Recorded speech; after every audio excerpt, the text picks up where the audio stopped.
Hello, thank you for joining me.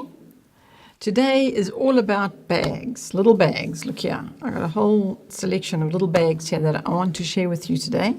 So I'm really glad that you could join me today. I also want to show you how to make some little ideas on how to make these bags and even how to do some twisted cords. You may be wondering what this little pile of wool is here. See, here's our smiley face, and there's another smiley face somewhere else hiding behind me on the set. Maybe you can find it. So thank you for joining me. I have my tea here, a cup of rooibos. I've told you about rooibos before. For those of you who aren't South African, maybe you even have rooibos in your country, but we love it here, especially in the summer. And it's very, very hot summer's day today. I think it must be in the high 20s degrees Celsius. So I really enjoy a refreshing cup of rooibos, black rooibos tea. It's nice. Okay, so let me begin with talking to you about little bags. At the previous live streaming, we said that we were going to try and not combine sort of announcements, Oikos type announcements. Of course, there always are those, but there's always something to talk about what's going on and what's current in Oikos. And what we're going to try and start doing is we're going to try and do a live streaming that is just about me sharing with you some treasure, because I have lots of treasures to share with you, and that was one of the reasons for doing live streaming, is to be able to share our treasures with you. So we want to try and keep it to that, and then have another live stream maybe that's just about announcing. So there'll be one broadcast that we hope can be about just supporting you and sharing with you treasures, and another one that is more based on current matters and things going on here at Oikos. So that aside, let me start right now with the little bags.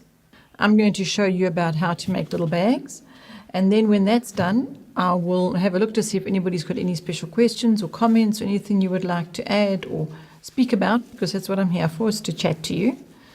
But let me just tell you why I thought of doing little bags. One is because those of you who receive Oikos orders will know that you get a little bag in your parcel. Not always, sometimes there's bags and sometimes there's little smiley face balls, but there's always something that we just like to bless you with and just say, we appreciate your order and we hope that you'll be blessed by the little gift that we put inside. And one little gift is these little bags. And so because we've been putting little bags with a scripture on them into the parcels that Oikos orders for a long time, people have asked me where we get the bags. They've asked me, where do we get them and where do they come from? And we say, well, we actually make them ourselves. Because here's a little history fact. And that is, my mother raised me to be an entrepreneur, and so she taught me to sew. There's a funny family story that she actually traded in her motor car to get 2 sewing machines. Would you believe it? So she said, we've got bicycles, we've got legs, we can use those, and we will trade in her car so she can get some sewing machines so she could teach me to sew. I think I was about 8 years old at the time. So she started teaching me to sew when I was very, very young. And she taught me in entrepreneurship, in that I actually sewed for her as a seamstress. And so I love sewing, actually. I really enjoy the skill and the craft and the steps. The activity, that's what I'm looking for. I really enjoy the activity of sewing. And so we've made these bags, little bags like this, and then we've also made bags with little drawstrings. At one stage, those were the only bags going into the Oikos parcels, was bags with drawstrings. Let me grab one here. When I say drawstring, I mean a bag like this. See, where you just dunk. There's a special way to make it do that, just pull it together like that without it being like this one. Let me find one that isn't like that. I think maybe I've made most of them like that. That one's got that where you pull the string on either side and it closes it quickly. I'm sure there must be one here that's not like that. This one. Here you go. You see this drawstring? It's just on one side. Let me see if I can show you nicely. See? So when I go to pull it, I've got to do this. Okay, now it's closed. Okay?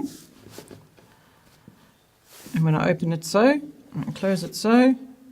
But these ones, because they go on both sides, you can open them like that and close them like that. Okay. Now I'm going to show you how to do that. I don't know if you really know how to do that, but there's a little trick involved in doing that. We'll come back to that. Let me start now with a piece of fabric. Okay, so here we have a piece of fabric. Now the reason why we've got this particular piece of fabric is because it makes this exact bag, sorry, I'll show you like this exact bag when it's finished. So this is the size of the piece of fabric that we began with. And you might notice on this edge is the selvage, which is the edge that doesn't fray. All fabric on a roll that you buy from the store will have a selvage edge. So I'm pointing the selvage edge out to you to show you how we utilize the selvage edge without having to hem it and so, because it's never going to fray there. Obviously other edges like this edge, put a dark backing behind so it shows it more clearly, is going to fray, see? It's going to get all frayed here. Okay, so for starters, cut your strip of fabric, all right? And then on the non-selvaged edge, the top edge, you're going to take these two corners and you're going to join them like that and stitch through there, these two sides. Okay, this is your short top edge. You're just going to take the two ends and join them like that and sew through there. Let me show you how that'll look. It'll look like that. See, you've just literally picked up the ends like that, and you've sewn through one little seam. So now let's imagine you've done that. I'm going to try and lay it here and make it behave because it is slippery fabric. This is like a taffeta type of fabric. And then you pick up this bit, and here comes the selvage piece. See, I'm trying to do this on the desk on top of all the other things, but let's hope you get the idea. Right, and you lay it there like that. Okay, and then once you've laid it there, you simply sew down the two sides. See, there's a stitching line down there and a stitching line down there. So you can see now we've done 3 stitching lines. We've sewn the piece together up there, and we've sewn down both the sides like that. The next step you're going to do is turn it the other way around. And here you have your little baggie. Look at that. See? And then you're going to fold that over and put a little stud there. Boom. So your question might be, but I don't know how to put a little stud there. And to put a button on here and cut a buttonhole, and that's going to be another whole lot of different steps, sewing steps. If you've got a sewing machine that does little buttonholes, and you can just get your child to sew a little button and put it through the buttonhole, then that's one way of closing your little bag. See, another way is to put a stud in. Now I have seen that you can get little stud, hand stud, manual little stud operators, little machines, whereby you just put the stud on either side and push it through. Because you see the stud has got 4 parts. Actually, it's got the ring on the side. Let me show on the close-up. It's got the ring on this side, and then there's the little other end, and then on this one, I'll show you on the inside here, there's the ring. I wonder if it's showing nicely. Show like that. And then there's the stud. So now that's a 4 different parts. So you put the 2 parts in this little machine, and you clip it like so, and then you do the other with the other 2 pieces of the stud, 2-part stud, and there you have your little bag. And I'm actually really serious when I tell you that it can take minutes if you think about it. You've cut out a strip of fabric and you've sewn your 2 ends there. You've laid it like that. You've put this piece up and you've stitched down those 2 sides, and you've turned it inside out, and you do your stud. Now you could go to town with the children, and you could actually get a different kind of fabric where they can do some fabric painting, or they can, this is obviously heat pressed on a scripture that we've heat pressed on here. So some families have little heat presses. Some people can actually have, I've heard, they get the transfer paper just from the stationery store, and they just use an iron to put the heat press if you wanted to do that kind of artwork on your bag. Or you can do what we did here, I'll get this little example. You see this little example? This obviously is a different principle now because it's a little bag with handles, but it's very simple, as you can see. Here, this is applique now, where all the scraps of fabric were put together to make a little picture, and then these were sewn on with the sewing machine around the edges, like little bits of lace. This is very, very old. In fact, this is my little bag that I made when I was a child.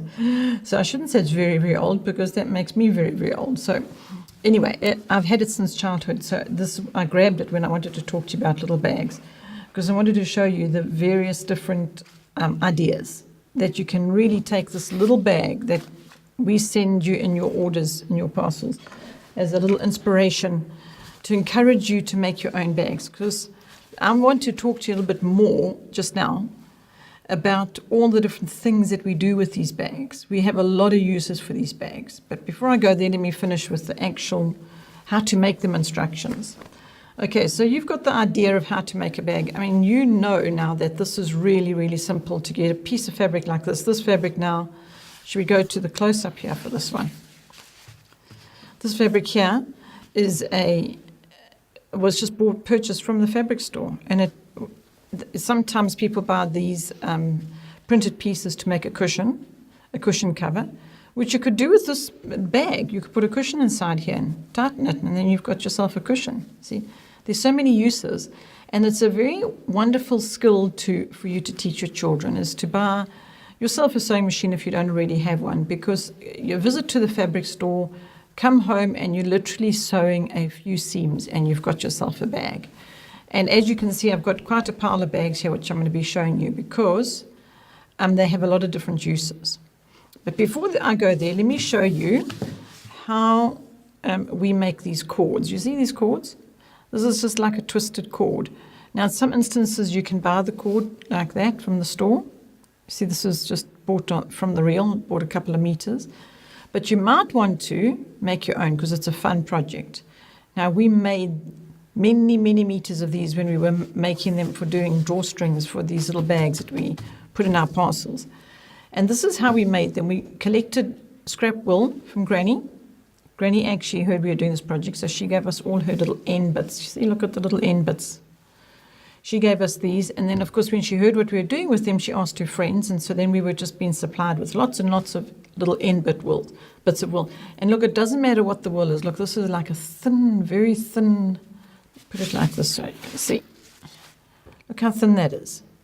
And then we've got some really chunky wool, and it doesn't matter what thickness it is, because I'll show you why. Let me take those two colors. They look nice together. All right, and you take some wool. Oh, you know what I never did, Jamie? I never put scissors here. I was going to do that, so I'll just snap it. There you go. You just take a length. I'll explain to you just now how you determine. Oh, I can snap that one too. I was wondering if I'd be able to snap this because I didn't know if it was like a string kind of material. So there, I've taken those two. I've made them the same length. The way you determine your length is by making it 4 times the length of the top of your bag. So whatever the circumference is of your bag, let's say that was 50 centimeters, you just times it by 4. And that is what the length of your cord needs to be. All right, let's go with this purple one as well. So why not? We're going to make a nice colorful cord here. Okay. See, I didn't put a little pair of scissors here, so I'm just snapping them. And then we'll put this blue one. And this blue one is interesting. It looks like a whole lot of combination of different... look at that. There's a whole lot all mixed together there. So we're just going to use all of them. Combination of different wools.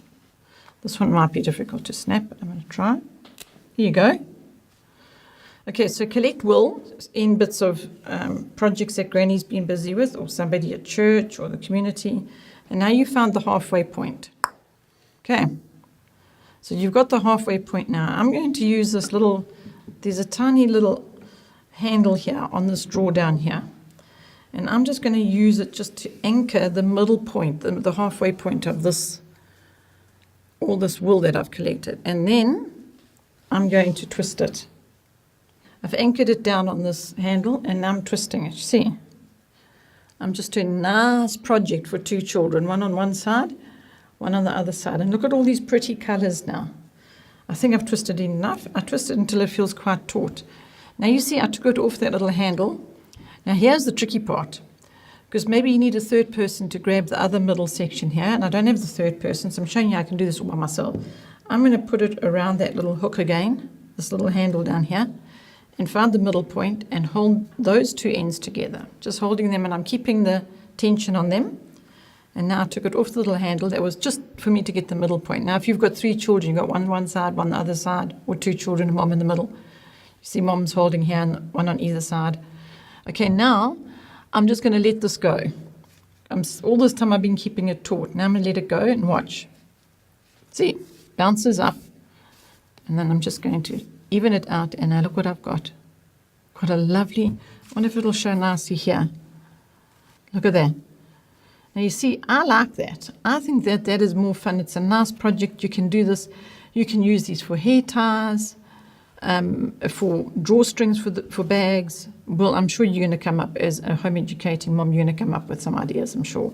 So now you might wonder what, you see, there's that one's got the folded edge, but this is the open edge of all the pieces. So all I do to hold it in place is just knot it on the end. That's all. Simple as that. So there it's knotted. So there's this little tiny example piece. Obviously, it needs to be much longer because you now want to thread it through this. And this is how you get your bag to do this. You do it double. You put one thread, you put one of your pieces, you start here and you come around and you tie it off, and then you start the other one on this side and you go around and you tie it off. So now you've got you've got double string inside here. Obviously you can't feel it, but inside here there's 2 actual cords running, and that's why we get this effect. Okay, now the one thing I didn't show you, which is actually very straightforward, so I think I don't need to show you, but I'm going to show you anyway, is that if you wanted to do a drawstring with this little piece of fabric, all you would do is you would sew down this side, this little trick I'm going to show you. Sew down the one side, vom. Okay, so now you've just got this. Only the one side, so you've got the other side open. So you take your top edge here, let's pretend that it's sewn there, and you fold this over. And now you do a gusset or a seam, and you just stitch all the way across there. So now you've got your folded edge like this here. See, it's been turned over. You can edge it with zigzag or fold the very, very edge in, this, so that you don't have fraying, this tiny edge here, this raw edge. You could fold it, you could stitch it like that first, just to give it a neatened edge, or you can zigzag it or overlock, whatever machinery you've got. And now you've got it stitched there. That piece is stitch closed. That one seam is stitch closed. And now you've opened it up and you've folded this over and you've made a gusset or a hem at the top. Now there's a few things you can do here because, okay, wait. Once you've done that, you've folded back again, and now obviously you realize what's happened is you've got a little hem all the way around this top edge, but it's open this end, which makes it easy for you to put your cord through. But now you might be wondering, what about when you want it on either side like this? So you want it open on both ends, you see? You want it open on both ends, that end and that end. So then what you could do is you just hem that top, that end, and you hem that end. And now when you stitch it closed, you start your stitching line to sew your seams only here. You stitch down there, so you've actually got these 2 ends open. So now what's a good idea is to overlock that all the way down here, zoom or zigzag, whatever you've got, that will work.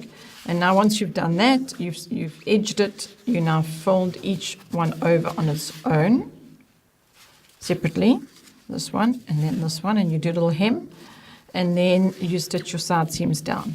And then you put your little cord that you've made, see? And you thread it through because you've got these 2 open ends, here and here. And now you've got a little drawstring bag, because now it's going to go like that, and you're going to have a little drawstring bag. But now I want to show you something else before we move on to the uses of these bags. So you know what you can do here? I did this quite a bit when we were making the bags for the parcels, is you turn your hem over more than you think you need to, and you do 2 stitching lines, one here and one here, wide enough to hold your whatever cord you're using, to put through. So it's this sort of thickness. So now you know that your gusset, the place where your string is going to go through, must be able to take the width of your thing. What I found when the children were doing it is sometimes that gap got a little bit too narrow at some point, so now it was hard for them to thread it through because it was tight. So rather give a nice lot of space for that cord just to go through with ease.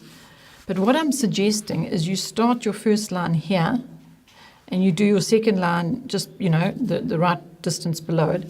So you've actually got this top end is becomes like a little frill. I don't think I've got a little bag to show you because all of these we've done right at the top. Yeah, I'm just looking, all of these bags, I don't have an example to show you of how we did that. See, no, they've all just got the cord right at the top, you see that? But if you had done it in here, then this little top end would just become like a little frill. So it actually makes for quite a nice finish, quite a nice end to the bag. It gives it a nice little frilly edge. So you might like to do that. So now I think you've got the idea of how to make these little bags. You see, there's quite a lot of different things you can do when it comes to making bags, the studs or the drawstring or big bags and little bags and all different sizes. As you can see, we bought printed fabric here. And I'm now going to tell you the uses. This one gives itself away. This was when our son James was really into golf, really enjoying it. We went and got some fabric. He made this bag himself. And that was quite fun.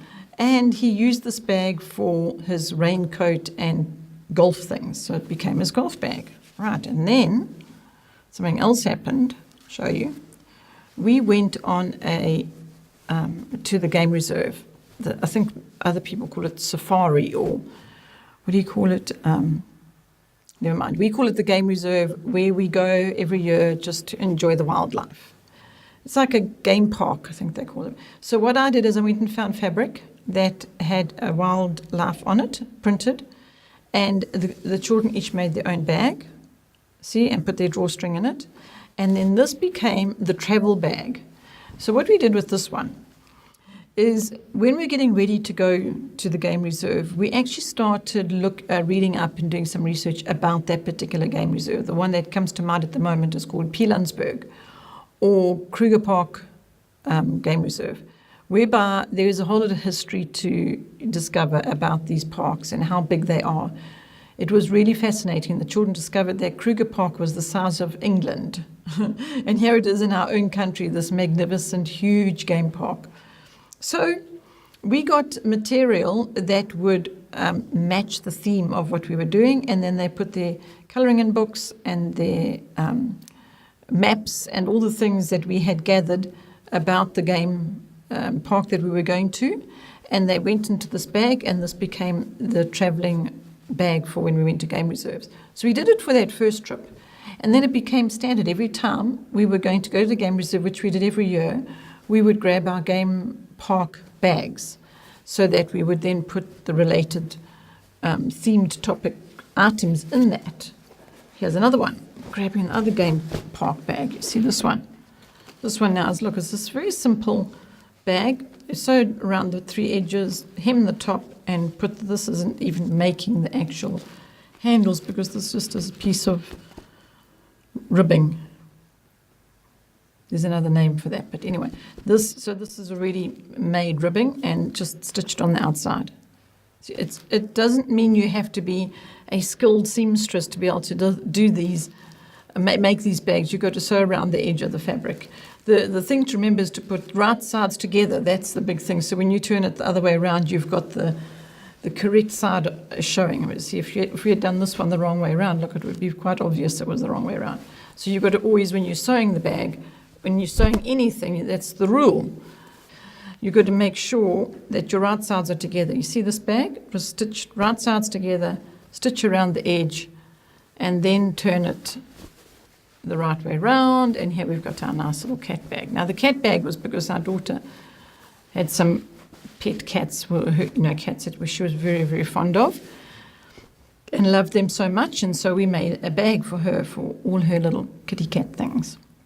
Everything she was doing. We even had a colouring in book for cats, so that's why it went it ended up being the bag that kept all the goods pertaining to cats in it. All right.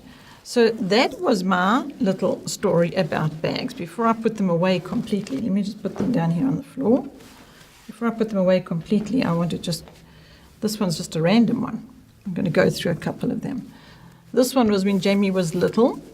See, it's got cars and aeroplanes and things. And so what we did with this one is whenever he had been playing in his room and the floor was full with all his various different toys, we made this bag. Actually, my mom made this. His granny made this bag for him to teach him to put all his toys and his cars and the things that were lying around into the bag, into their special bag.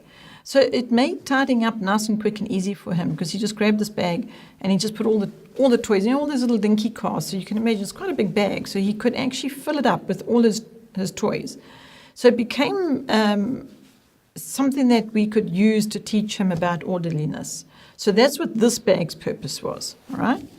And then he went into a very serious phase about aeroplanes. Everything was about aeroplanes. So he was even reading manuals on being a pilot when he was quite young.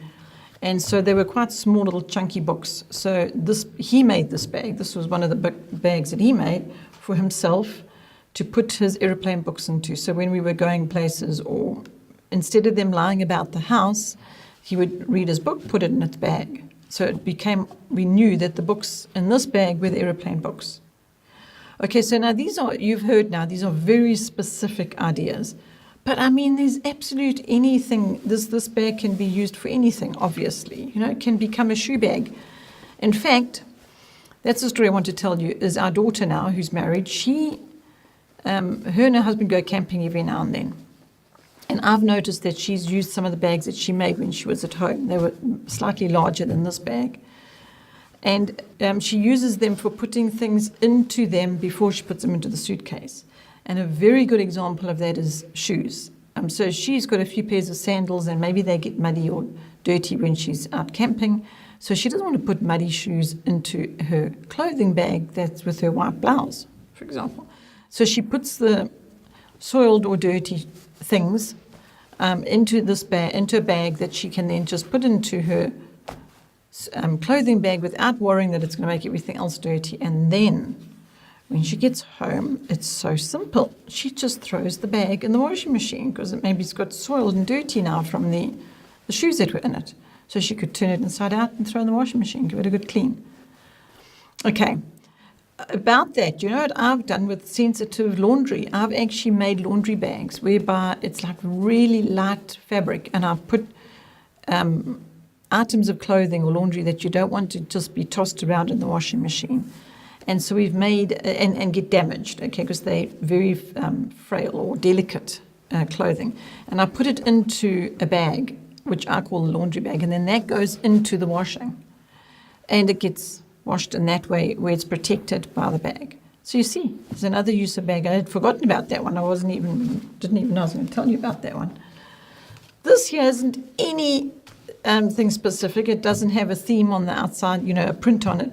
But I wanted to put it here because this is a bag that comes from my childhood. And my mother called this one the tidy up bag. And so you see, this is where this memory comes from, is the fact that each of her children had a bag that was the tidy up bag. So now you have to go through the house and you take your bag and you pick up anything that belongs to you that's lying around. But you make the bag, and the bag becomes something important to you because it's your bag and you made it. And it just hangs outside the bedroom door on the handles. And when the bag was hanging on the outside of the bedroom door, then that was a sign that there are some of your things lying around the house that you need to go and collect and put in your bag and tidy up. So I just think it was very clever because, you see, my mother didn't have to say, tidy up and you've left your things and there's a mess. She just, the bag had to always be in a particular place. And so if she knew tidying up was needed, the bag would be hung on the door. So that's something that we did in our family. If one of our children saw a bag hanging on the door of their bedroom, they would know that there was some tidying up that was required. They had to just take their bag quietly and go and collect their things in it.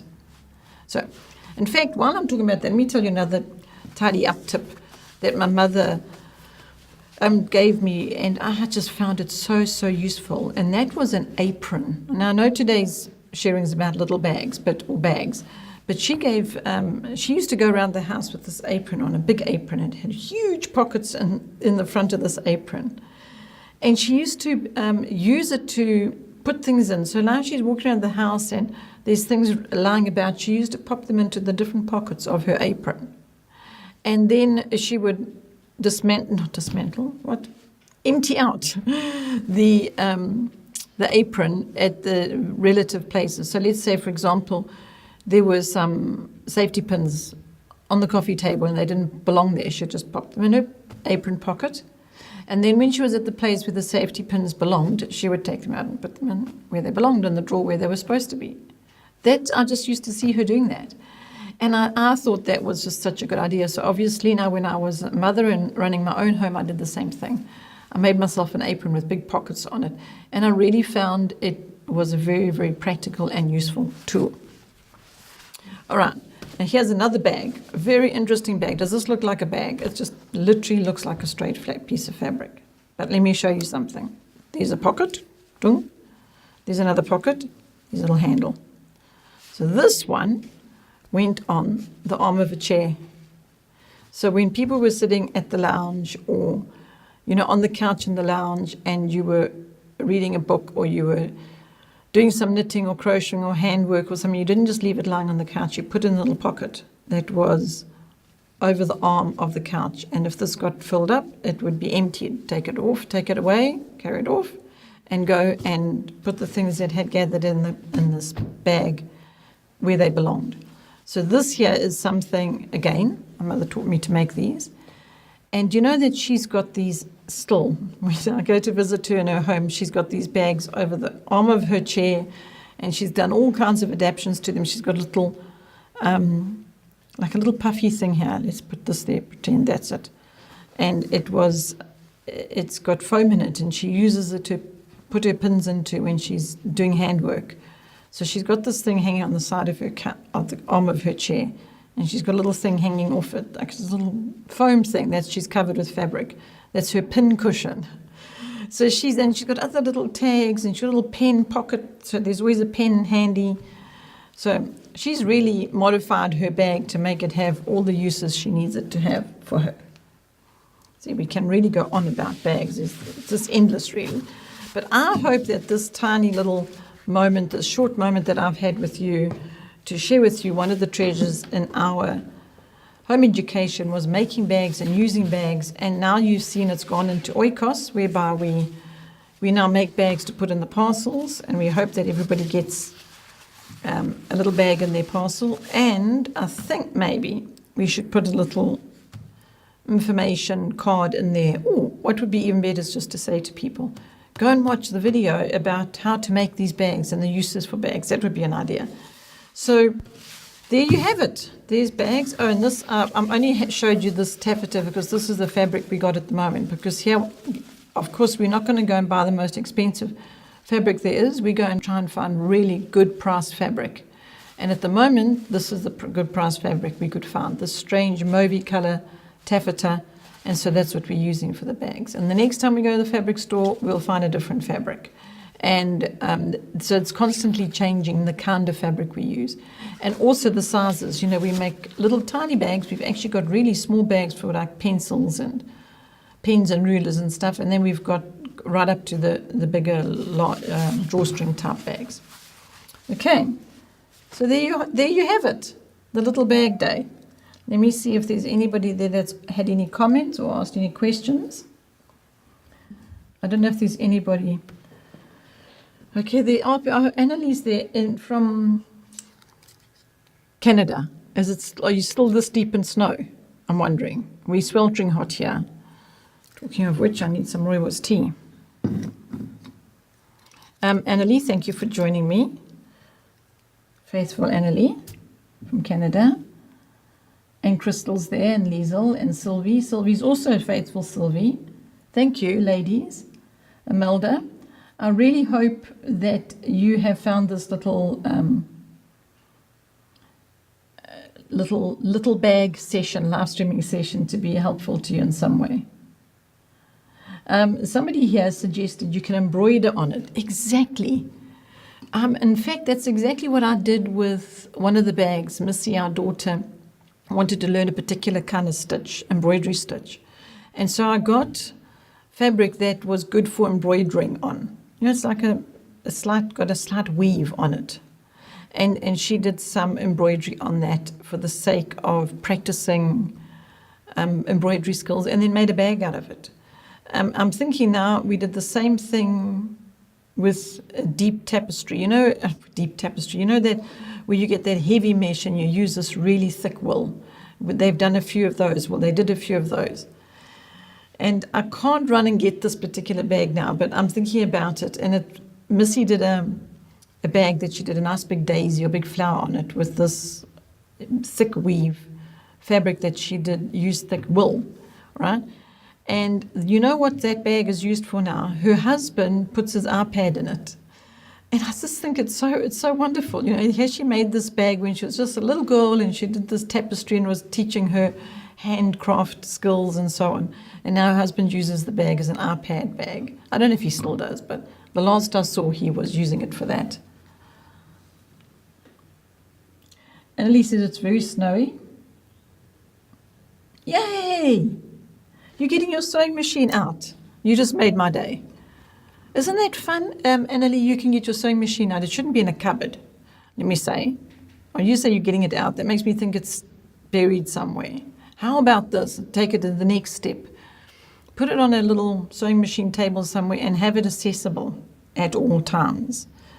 And get your children sewing. I know I'm making like it's important, but to me it was part of my upbringing, and I have found that it has been so useful to me. There's just so many things. In actual fact, I'm sitting on a cushion here. I think this is one of the cushions. Look at that. We made this cushion, and we put a little scripture on it here for one of the moms' retreats so that we could give everybody a cushion. And the children helped me to make it. Another time we made aprons for everybody. I've mentioned the apron thing. And you know what we did with the aprons is we hung a towel on the waistline. We put a little hand towel. We went and found some hand towels, some really inexpensive hand towels. And we stitched these little hand towels in onto the apron so that when you're in the kitchen working and you just need to quickly dry your hands or wipe your hands, there was this permanent little towel. It wasn't a tea towel. It wasn't a dishcloth. It was an actual hand towel. And it was... I don't know where that idea came from, but anyway, we made these aprons, and so that's what we did that week. Myself and the children, we had the sewing machines out, and we sewed. We sewed aprons, and by the way, we found zebra fabric for our aprons, and we found black towels, so the aprons were all made out of zebra fabric as the theme, because we wanted to give them away as gifts. Okay. I wish I had the room to put it out all the time. The plan is to move the TV out and put a sewing. Oh, that's nice. I'm just thinking how we managed it when we didn't have space. You can always make space, eh? Because if you think that sewing machine can take up a corner somewhere, don't need a lot of space. I suppose maybe you do, but and then you might think it's going to make a mess. But here's the solution to that. You have a few sewing machine crates or boxes. You know those big plastic crates with lids? So the fabric's in that one and the pattern's in that one. That's what we did. We just had, in fact, we have. And they just stack up. So we've got this like one little space, floor space that's the size of a plastic crate. Not much bigger than this laptop. I'm trying to think of a size. I'm looking around to see if I can show you something. Never mind. Jamie, you can pass me that rubbish bin behind you there. That waste paper bin. Thanks. It's about this size. Just spotted the size behind Jamie there. Thank you. See? There's just a waste paper bin. Now, we had crates about this size. They were like that on their wheels. And here, they had their lids on the side, and we just stacked them. So this is the space that our sewing room supplies took. Literally that much space, and they just stacked up the wall. And on the outside of the box, I got the children to make big labels, big like posters. So this one was small pieces of fabric and medium pieces of. No, they didn't make labels for that particular. No, they just wrote with a thick pen on the outside of the box what was inside those boxes. I have seen some people use clear boxes. I don't like those so much because to me, it can look untidy inside the box. But anyway, that's everybody's personal choice. Maybe people want to just be able to see through the box and see exactly what's inside it. But I was just thinking how to help you, Annalie, to get inspired with sewing and making bags for all different purposes, and how it can help in the home, and how to keep your sewing machine out so that projects can be done. For all, today was just about bags. I could go on and on and on. I can't even tell you. I can't even tell you how many tray cloths we've made. It's such an easy project for your little ones to just turn a hem and stitch around the outside and put a little lace on it. This here is a specific kind of handcraft. It's a Norwegian style of embroidery. It's very specific, and now it escapes my mind right now what it's actually called. It's got a special name, but it's a Norwegian type of embroidery specifically. So we did quite a few tray cloths that had that kind of stitching on them, that kind of embroidery work, Okay, let's see. Liesel's there. Oh, you were searching for tips to make cleaning a bit easier. Oh, good. I'm so glad you can implement some of those ideas. You know which one helped me the most, Liesel, was the apron. It might not look the most glamorous thing to be walking around the house with the apron on that's got pockets all around it, but you can make it pretty. You can make a pretty apron. I'm going to tell you a funny story now, because I used to use this apron, quite a lot because of the fact that it just assisted me, because I didn't have to just go back and forth and back and forth. I just put things in the pocket and then I emptied the pockets. It just was part of my day. I didn't have to think about it, the tidy up taking time. And why I'm having a little chuckle is because I'm having a memory of a time that our daughter said, why don't I make she suggested I make an apron for the garden, and I make an apron for the kitchen, and I was thinking, okay, well, it's not really necessary. And then I found out that she thought that I needed to make these different aprons because she didn't think the apron I was wearing was looking very nice. That's our daughter for you. She wanted it to look right. And so I did. I actually made different aprons, and I made some with different kinds of fabric. And in fact, I got quite adventurous with these aprons, because then I started making the different pockets be for different things. And now she was enjoying the aprons more, whereas I think before she found Mom in the apron started just looking too much like it was a very sort of practical household thing. She wanted me to have the thing that matched what I was doing. That's the personality and character that she is.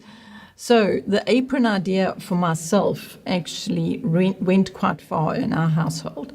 And I really, really found it useful. I can't tell you how useful I found it. It was just a tremendous support to me.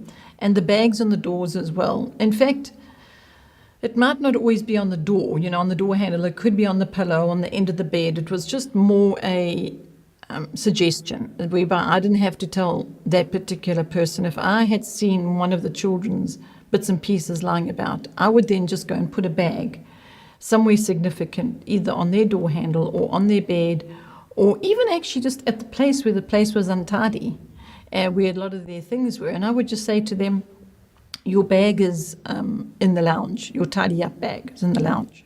So I just had to say that. I didn't have to say, go and tidy up your mess, because now that bag, telling them that your bag is in the lounge, your tidy up bag for your cars is in the lounge, whatever, the child just knew that meant it's time to go and pick up all those bits. So it really did help. The little bag thing, that's why I specifically chose to share it with you, because of the fact that it goes out in the parcels, not just for the scripture purposes. Obviously, it's so important, because it's a seed. To me, it's a seed. We hope planting that seed in your heart and in your children's hearts. But the actual activity and practical action of making bags and collecting scrap wool from grannies and so on and so forth. I just think it is all part of the bigger picture. So I wanted to share that with you and how helpful it's been and how much fun we've had with it.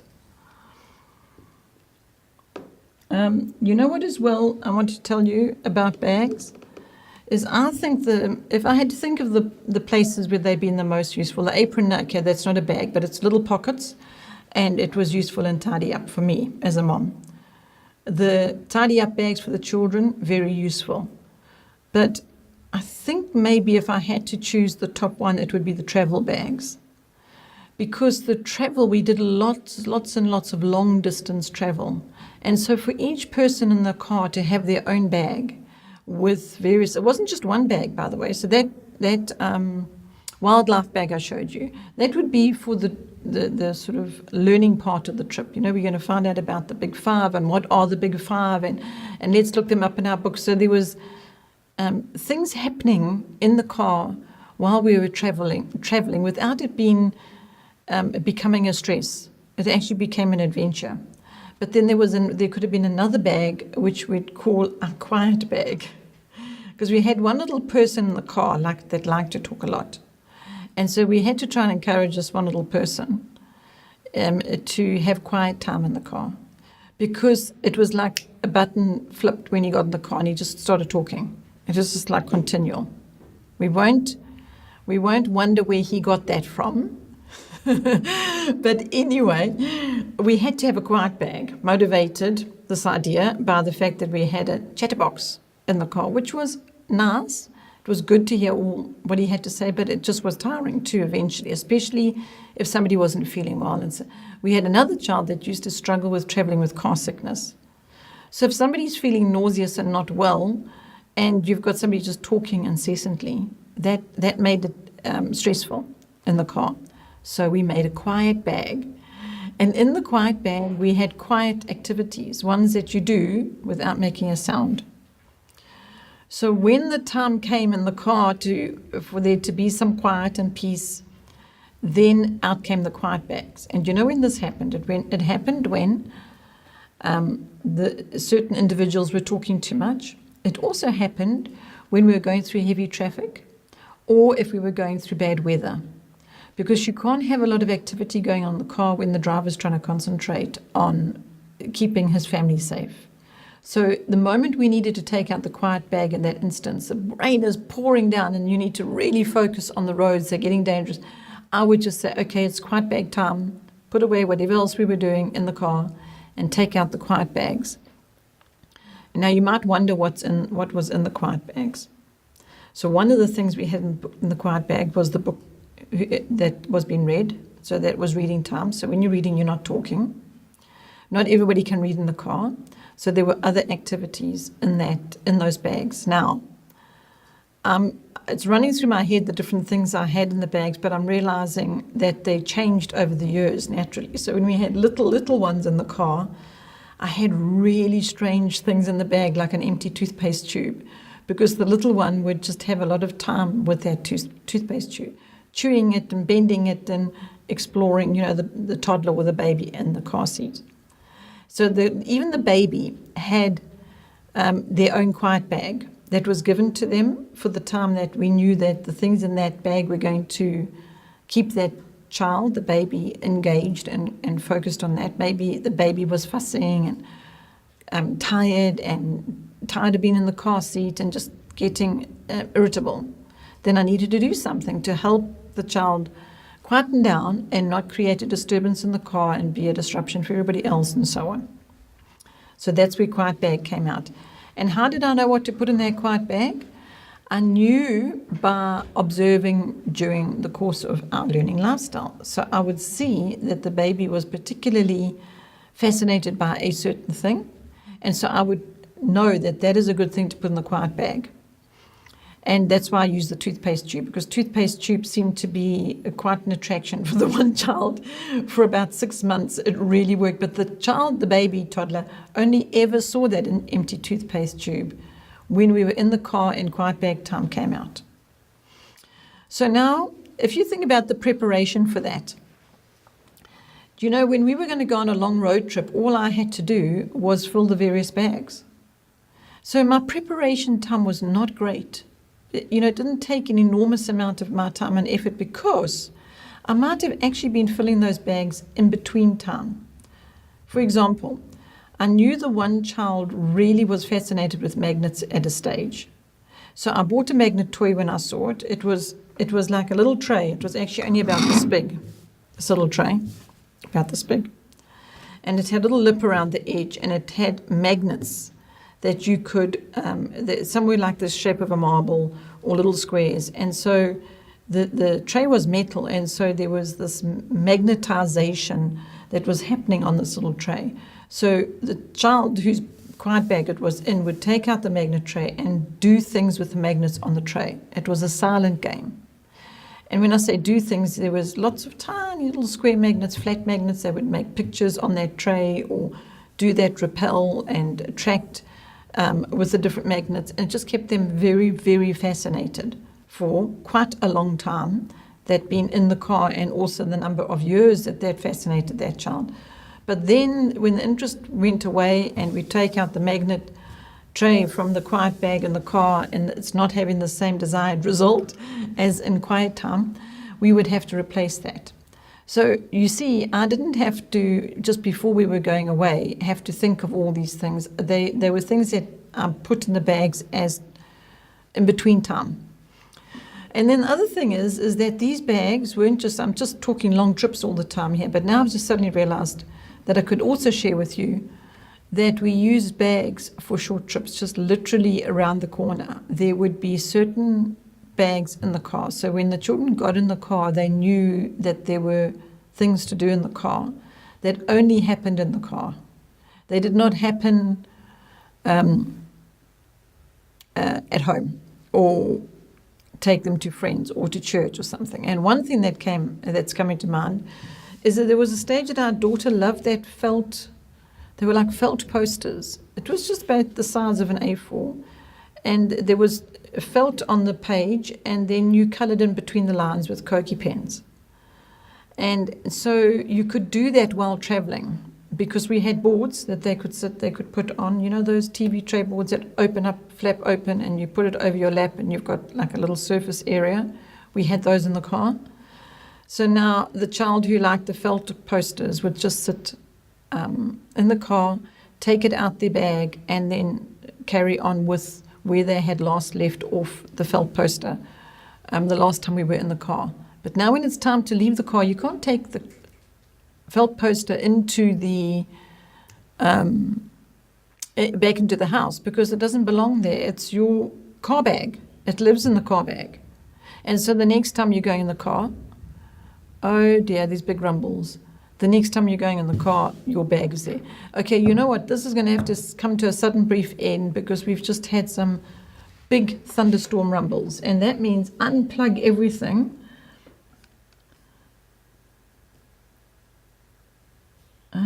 I don't even know how long we've been going. Let me have a look at the time. It's nearly an hour.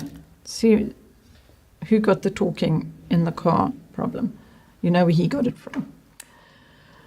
Okay, I'm going to have to say goodbye to you, because Jamie is wanting to shut everything down and unplug everything, because it's been a very hot day, and that normally means a very big storm at the end of the day.